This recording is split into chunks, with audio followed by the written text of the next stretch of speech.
Hello viewers, welcome to my channel study mentor. आज हम करने जा रहे हैं इंडियन हिस्ट्री जीके का पार्ट 4। जैसे कि आपको पता ही है कि हिस्ट्री में हमने एशियंट हिस्ट्री स्टार्ट की हुई है, ठीक है। उसमें आज हम पार्ट 4 करने जा रहे हैं। इसके पहले जो 3 पार्ट हैं उसमें हमने हड़प्पा और इंडस सिविलाइजेशन कर लिया है, जो कि आपके लिए बहुत ज़्यादा इम्पोर्टेंट है। इससे रिलेटेड हिस्ट्री में जो कि पंजाब के कॉम्पिटिटिव एग्ज़ाम है उसमें 1-2 क्वेश्चन इससे रिलेटेड पूछे जाते हैं, इंडस सिविलाइजेशन और हड़प्पा सिविलाइजेशन से, ठीक है। आज हम करने जा रहे हैं वैदिक कल्चर, वैदिक लिटरेचर से रिलेटेड क्वेश्चंस, जो कि आपके लिए बहुत ज़्यादा इंपॉर्टेंट है। इसमें हम ऋग्वेद, सामवेद, यजुर्वेद, अथर्ववेद, ये सब कुछ आज हम करेंगे। अगर आपने मेरा चैनल सब्सक्राइब नहीं किया है तो प्लीज़ चैनल को सब्सक्राइब कर दें, ताकि इससे रिलेटेड जो भी वीडियोस आए, इंडियन हिस्ट्री से रिलेटेड या जॉब के रिक्रूटमेंट से रिलेटेड कोई नोटिफिकेशन आए तो आपको साथ के साथ पता चल जाए। तो प्लीज़ मेरे चैनल को सब्सक्राइब कर दीजिए, ठीक है। अगर आपको मेरी वीडियो अच्छी लगे तो प्लीज़ लाइक ज़रूर कर देना और ज़्यादा से ज़्यादा शेयर करना, ताकि जो स्टूडेंट्स प्रिपरेशन कर रहे हैं एग्ज़ाम की, क्योंकि ये केवल पंजाब के एग्ज़ाम लेवल के लिए ही नहीं, IBPS, RRB, RBI, रेलवे, सारे एग्ज़ाम जो कि चाहे इंडिया लेवल के हैं, सेंट्रल लेवल के हैं, पंजाब लेवल के हैं, किसी में भी जो इंडियन हिस्ट्री है वो सबके लिए ही इम्पोर्टेंट है, किसी एग्ज़ाम में भी पूछे जा सकते हैं, ठीक है। तो स्टार्ट करते हैं हम आज की वीडियो, जो है वैदिक से रिलेटेड। सबसे पहले हम करने जा रहे हैं वैदिक कल्चर। जैसे कि मैंने आपको लास्ट वीडियोस में बताया था, हमने हड़प्पा सिविलाइजेशन किया था, उसकी जो ईयर था वो था 2500 BC से लेकर 1750 BC, ठीक है ना। 2500 BC से लेकर 1750 BC। सबसे पहले मैं आज आपको दोबारा से याद करवा दूँ, BC का मीनिंग क्या होता है, before Christ. Very very important है, क्योंकि इससे रिलेटेड क्वेश्चन जरूर एग्ज़ाम में पूछा जाता है। कई बार एग्ज़ाम में पूछा गया है कि BC की फुल फॉर्म क्या है, ठीक है। AD इसकी भी पूछी गई है, इसकी कौन सी है, एनो डोमिनी, ठीक है। ये भी बहुत ज़्यादा इम्पोर्टेंट है। ये दोनों फुल फॉर्म्स काफ़ी ज़्यादा एग्ज़ाम में पूछी जा सकती हैं। और आपको ये भी बता दूं, बिफोर क्रिस्ट BC की एक और फुल फॉर्म है, वो कौन सी है, बाय कार्बन 14 डेटिंग, इस तरह से भी इसको लिखा जाता है। तो एग्ज़ाम में अगर बिफोर क्रिस्ट है तो आप उसको भी देख लीजिएगा, ठीक है। अगर वो नहीं है तो बाय कार्बन इसका सही आंसर होगा। इन दोनों में से एक तो ज़रूर आपके पास एग्ज़ाम में ऑप्शन में होगी। तो मैंने आपको, जैसे कि आपको याद होगा, अगर आपने मेरी पुरानी वीडियोस नहीं देखी हैं तो प्लीज़ उनको देख लीजिए, क्योंकि ये चीज़ बहुत ज़्यादा इम्पोर्टेंट है कि जो BC है ये रिवर्स ऑर्डर में चलती थी। जैसे 600, इसके बाद 1500 जो ईयर है वो पहले आता था, 600 बाद में, ठीक है। ये चीज़ रिवर्स ऑर्डर में चलती थी। बट जो AD है, एनो डोमिनी, वो पहले 600 आएगा, देन 1500 आएगा। आजकल ऐसे ईयर्स आते हैं ना, जैसे अब 2019 के बाद ही 2020 आया है, ठीक है। उसी तरह पहले क्या आता था, पहले 1500 आता था, बाद में 600 आता था, ठीक है। इस तरह से ये काम चलता था, ठीक है। समझ में आ गया, क्लियर हो गया। अब हम वैदिक कल्चर करने जा रहे हैं। आज हम करेंगे वैदिक कल्चर, देन वैदिक लिटरेचर, जो कि आपके एग्ज़ाम के पॉइंट ऑफ व्यू से बहुत ज़्यादा इम्पोर्टेंट है। सबसे पहले हम बात करते हैं आर्यंस के बारे में। वेरी वेरी इंपॉर्टेंट, क्योंकि इससे रिलेटेड क्वेश्चन एग्ज़ाम में पूछा जाता है। कई बार एग्ज़ाम में ये क्वेश्चन पूछा गया है कि जो आर्यन हैं वो कहाँ से आए हैं, या वो इंडिया से ही थे। इनसे रिलेटेड क्वेश्चन एग्ज़ाम में पूछा जाता है, ऑप्शन दे दिए जाते हैं, ठीक है। तो आज मैं आपको बताती हूँ कि original home of the Aryan, the location of the original home of Aryan still remains controversial point, क्योंकि आज तक इस चीज़ को इस चीज़ को फाइंड नहीं किया गया है कि वो उनका ओरिजिनल होम कौन सा था आर्यंस का, ठीक है। Some scholars believe that Aryans were native to soil of India, कुछ कहते हैं कि वो इंडिया के ही थे, ठीक है। Some other scholars believe that Aryans were migrated from outside, वो बाहर से आए थे, ठीक है। कुछ स्कॉलर्स हैं वो कहते हैं कि जो आर्यंस हैं वो इंडिया के ही थे, इंडिया के ही रहने वाले थे, बट कुछ हैं कि वो कहते हैं कि आर्यंस बाहर से आए हैं। तो ये किसी का एक मत नहीं है, हर जो स्कॉलर्स है उसके अलग अलग अपने अकॉर्डिंग उन्होंने बताया है, ठीक है। तो इसलिए इसको कंट्रोवर्शियल पॉइंट कहा गया है। जो आउटसाइड से वो मानते थे कि वो सेंट्रल एशिया से, यूरोप से, आर्कटिक रीजन से हो सकता है आए हों, ठीक है। चले next. According to the popular belief the Aryans are suppose to have migrated from central Asia into the Indian subcontinent in several stages or waves during 2000 BC to 1500 BC. Mostly जो स्कॉलर्स हैं उनके according जो Aryans हैं वो central Asia से आए हुए हैं, ठीक है। कुछ तो कहते हैं इंडिया से ही हैं, बट मोस्टली जो मतलब जिनके मत मिलते हैं जो एक होकर वो मोस्टली कहते हैं कि वो फ्रॉम सेंट्रल एशिया से माइग्रेटेड हैं, वहाँ से आए हुए हैं और इंडियन सबकॉन्टिनेंट के सेवरल स्टेजेस में आकर वो बस गए। कब? 2000 BC टू 1500 BC के बीच में ये यहाँ आए और 600 BC तक यहाँ पर रहे, ठीक है। समझ में आ गया। अब बोगाजकई इंस्क्रिप्शन के according which mention 4 Vedic gods Indra, Varuna, Mitra और Nasatyas prove central Asian theory as their homeland. Boghazkoi के अकॉर्डिंग, इसके इंस्क्रिप्शन के अकॉर्डिंग, जिसमें कि मेंशन किया है कि जो उनके गॉड थे, वैदिक गॉड इंद्र, वरुण, मित्र और नसत्या, ये कहाँ पर? सेंट्रल एशियन में उनको माना गया था, ठीक है। सेंट्रल एशियन में इनको मानते थे। तो उसके अकॉर्डिंग ये माना गया है कि जो ये आर्यंस थे वो सेंट्रल एशिया से आए हुए थे, ठीक है। चलें आगे है हमारे पास the group that came to India first settle in present frontier province and the Punjab then called Sapta Sindhu. ये तो बहुत ज़्यादा इम्पोर्टेंट है, ये कई बार पंजाब के एग्ज़ाम में तो काफ़ी बार ये वाला क्वेश्चन आया हुआ है कि जो आर्यंस है सबसे पहले कहाँ पर आए, वो इंडिया में फर्स्ट सेटल जब हुए वो कहाँ पर हुए? पंजाब, जिसका पुराना नाम क्या था? सप्त सिंधु। सप्त सिंधु क्यों कहा जाता था? रीजन ऑफ 7 रिवर्स, ठीक है। और अब पंजाब क्यों कहा जाता है? बिकॉज ऑफ 5 रिवर्स, ठीक है। क्लियर। सबसे पहले ये क्वेश्चन एग्जाम में पूछा गया कि सबसे पहले जो आर्यंस थे इंडिया में कहाँ पर आकर रहना शुरू हो गए थे, कहाँ पर बसे? सप्त सिंधु भी पूछा जा सकता है, पंजाब भी हो सकता है, मोस्टली सप्त सिंधु ही ऑप्शंस में होगा, ठीक है। Then they lived here for many centuries and gradually pushed into the interior to settle in the valley of Gangas and the Yamuna.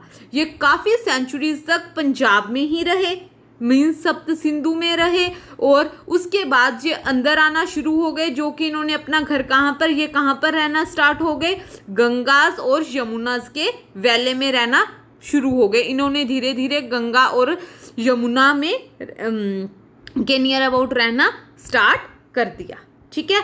समझ में आ गया। सबसे पहले ये सप्त सिंधु में आकर बस गए, वेरी वेरी इंपॉर्टेंट क्वेश्चन है। देन इन्होंने आगे आगे बढ़ना शुरू कर दिया, गंगा और यमुना के जो किनारे थे वहां पर रहना शुरू हो गए, उनके वैले पर रहना शुरू हो गए।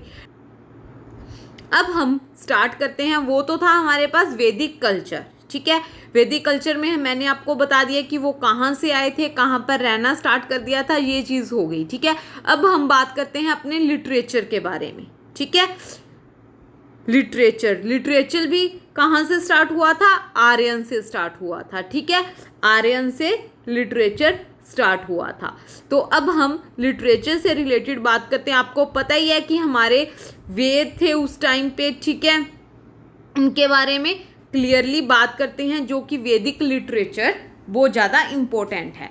सबसे पहले it is presumed that Rigveda was composed while the Aryan was still in Punjab. Very very important कि जो ऋग्वेद था वो जब आर्यंस पंजाब में रहते थे तब लिखा गया था। Very very important, it is presumed that Rigveda was composed while Aryans was still in Punjab. ये क्वेश्चन एग्जाम में पूछा जा सकता है कि ऋग्वेद जब आर्यंस ने लिखा वो कहाँ पर थे, पंजाब में। या इस तरह से भी पूछा जा सकता है कि किसके द्वारा कंपोज किया गया, आर्यंस के द्वारा कंपोज किया गया ऋग्वेद को। किसी भी तरह से क्वेश्चन पूछा जा सकता है। इस तरह से भी आर्यंस ने पंजाब में कौन सा वेद लिखा, कंपोज किया, दैट इज ऋग्वेद। ठीक है, आपको बता दिया। किसी तरह से भी ये क्वेश्चन आपके एग्जाम में आपसे पूछा जा सकता है।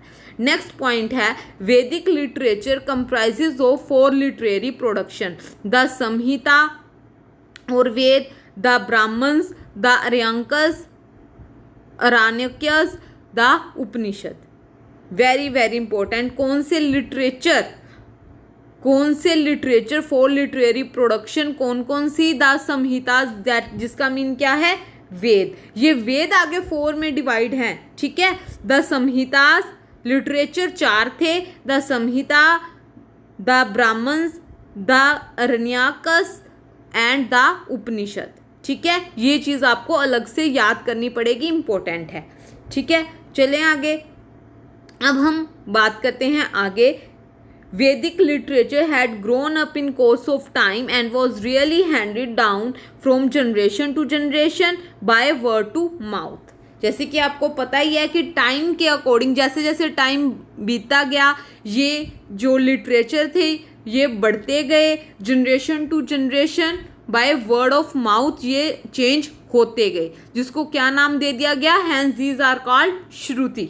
क्या नाम दे दिया गया, shruti. The most important Vedic literature are Veda. सबसे ज्यादा इंपॉर्टेंट कौन से थे, वेद, जो कि कौन थे, हमने किया ना द संहितास। द संहितास को ही वेद बोला गया है। मैंने आपको स्टार्टिंग में द संहितास और वेद, ठीक है। सबसे इंपॉर्टेंट लिटरेचर में कौन से थे, संहितास और वेद, ठीक है। और द मोस्ट इंपॉर्टेंट ऑफ वैदिक कल्चर किसे कहा गया है, वेद। वेद आर कॉल्ड ओप्रोशिया, ठीक है। इसे क्या क्या कहा गया है, Apaurusheya, that is not created by man but god gift, ठीक है। ओप्रेशिया का मीनिंग क्या है, इसे आदमी के द्वारा नहीं बनाया गया है, मैंस के द्वारा नहीं बनाया गया है, ये गॉड गिफ्टेड है। और इसे क्या कहा है, नित्या।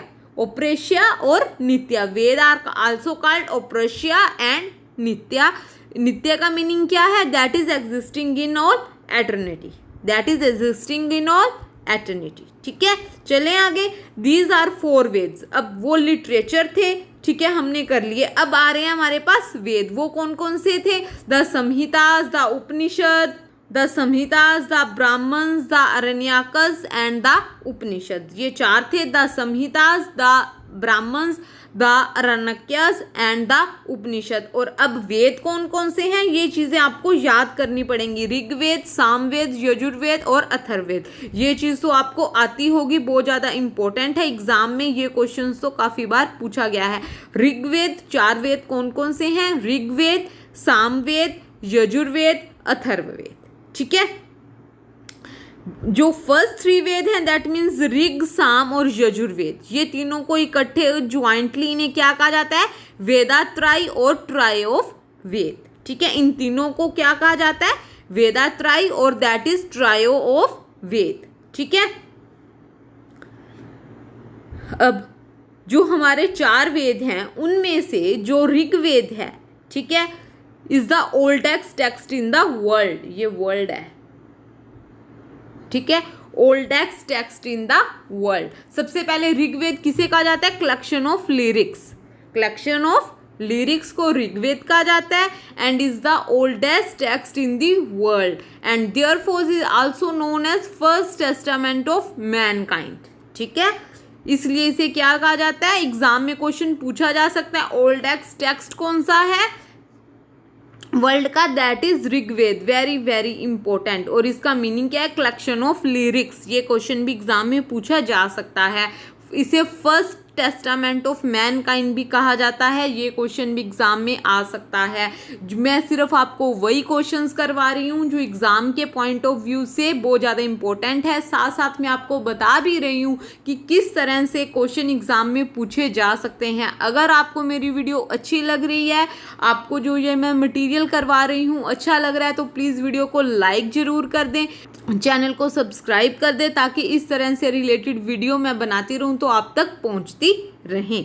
ठीक है। First testament of mankind the Rigveda, इसमें 1028 हिम्स, वेरी वेरी इंपॉर्टेंट। मैं जो पॉइंट इंपॉर्टेंट है आपको साथ साथ कह रही हूँ कि ये इंपॉर्टेंट है, आप इनको प्लीज़ नोट कर लीजिए, क्योंकि इस तरह से क्वेश्चन एग्जाम में पूछे जा सकते हैं कि ऋग्वेद में कितने हिम्स हैं, 1028, और इनको कितने मंडल्स में डिवाइड किया गया है, 10 मंडल्स में।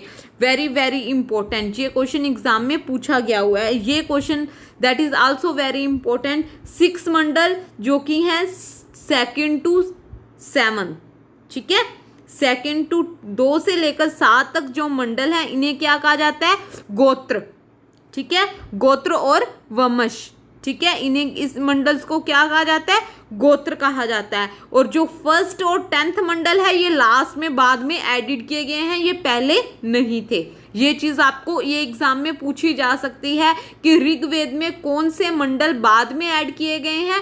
1st एंड 10th मंडल है जो वो बाद में ऐड किया गया है। ये क्वेश्चन भी एग्जाम में इंपॉर्टेंट है, पूछा जा सकता है। और जो 10th मंडल है कंटेन्स द फेमस पुरुष सूक्ता। जो 10th मंडल है कंटेन्स द फेमस पुरुष सूक्ता विच एक्सप्लेन द 4 वरण। अब इसके अंदर भी इसको 4 वरन्स में डिवाइड किया गया है। जो 10th मंडल है उसी में इसको आगे एक्सप्लेन किया गया है 4 वरन्स में। कौन कौन से हैं, ब्राह्मण, क्षत्रिय, वैश्य और शूद्र। ठीक है, आपको समझ में आ रहा है ना किस तरह से आगे आगे डिवीजन हो रही है। सबसे पहले लिटरेचर थे, उनको 4 में डिवाइड किया गया। फिर वेद आए, वेद को आगे 4 में डिवाइड किया गया। अब जो फर्स्ट वेद है ऋग्वेद, उसके आगे 10 मंडल्स हैं, और 10 मंडल्स में जो 10th मंडल है उसको भी 4 वरन्स में डिवाइड किया गया है। वो 4 वरन्स कौन कौन से हैं, ब्राह्मण, क्षत्रिय, वैश्य और Shudra. The hymns of Rigveda were recited by Hotri. That is also very important. Recited by Hotri. The hymns of Rigved were recited by Hotri. मैंने आपको बता दिया कौन कौन सी चीज़ें आपके लिए इम्पोर्टेंट है। सबसे पहले मैं दोबारा आपको क्लियरली करवा देती हूँ। सबसे पहले इसे कलेक्शन ऑफ लिरिक्स कहा जाता है। देन ये ओल्डेस्ट टेक्स्ट है इन द वर्ल्ड। देन इसको the first testament of Mankind भी कहा जाता है। क्लियर, ये तीनों क्वेश्चन इंपॉर्टेंट है। उसके बाद इसमें हिम्स कितने हैं, 1028। These are that is also very very important. उसके बाद इसको 10 मंडल में डिवाइड किया गया है। 6 मंडल कौन कौन से, 2 से लेकर 7 तक जो मंडल है इसे क्या कहा जाता है, गोत्र और वंश मंडल। और जो 1st एंड 10th मंडल है इसको हमने बाद में ऐड किया है, और जो 10th मंडल है इसको हमने आगे 4 में डिवाइड किया गया है वरन्स में, ब्राह्मण, क्षत्रिय, वैश्य और Shudra. The hymns Rigveda were recited by Hotri. समझ में आ गया। ये हर वेद को हम रिसाइटेड बाय जिससे भी रिसाइट किया जाएगा मैं आपको साथ के साथ बता दूंगी, इंपॉर्टेंट है ये चीज़ भी। क्लियरली समझ में आ गया आपको। आज के लिए बस इतना ही, क्योंकि अगर अपने ज़्यादा करेंगे तो आप कंफ्यूज हो जाओगे। जो हमारे आगे नेक्स्ट वेद रह गए हैं, सामवेद, यजुर्वेद, अथर्ववेद, उनको हम अपनी नेक्स्ट क्लास में करेंगे। और जो भी हमारा जो लिटरेचर होगा और भी हम नेक्स्ट क्लास में कंटिन्यू करेंगे। आई होप आपको वीडियो अच्छी लगी होगी, तो प्लीज़ वीडियो को लाइक ज़रूर कर दें। अगर अभी तक आपने मेरा चैनल सब्सक्राइब नहीं किया है तो प्लीज़ चैनल को सब्सक्राइब कर दें, ताकि इससे रिलेटेड या जॉब से रिलेटेड कोई भी नोटिफिकेशन आए तो आपको साथ के साथ पता चल जाए। ज़्यादा से ज़्यादा शेयर करें, ताकि जो स्टूडेंट्स एग्ज़ाम की प्रिपरेशन कर रहे हैं, क्योंकि अब आपको पता है जल्द से जल्द एग्ज़ाम निकलने वाले हैं पंजाब के पटवारी से रिलेटेड, या और भी कई एग्ज़ाम की नोटिफिकेशन जल्दी ही निकलेंगी। जैसे कि आपको पता है वाकफ बोर्ड की तो निकल चुकी हैं, अगर इससे रिलेटेड भी आपको नोटिफिकेशन आपको चाहिए तो वो भी आप चेक कर लीजिएगा। वाकफ बोर्ड से रिलेटेड भी वीडियो है, आप उस वहाँ से भी देख सकते हैं। ठीक है, तो अगर आपको वीडियो अच्छी लगे तो प्लीज़ वीडियो को लाइक ज़रूर कर दीजिएगा। Thank you.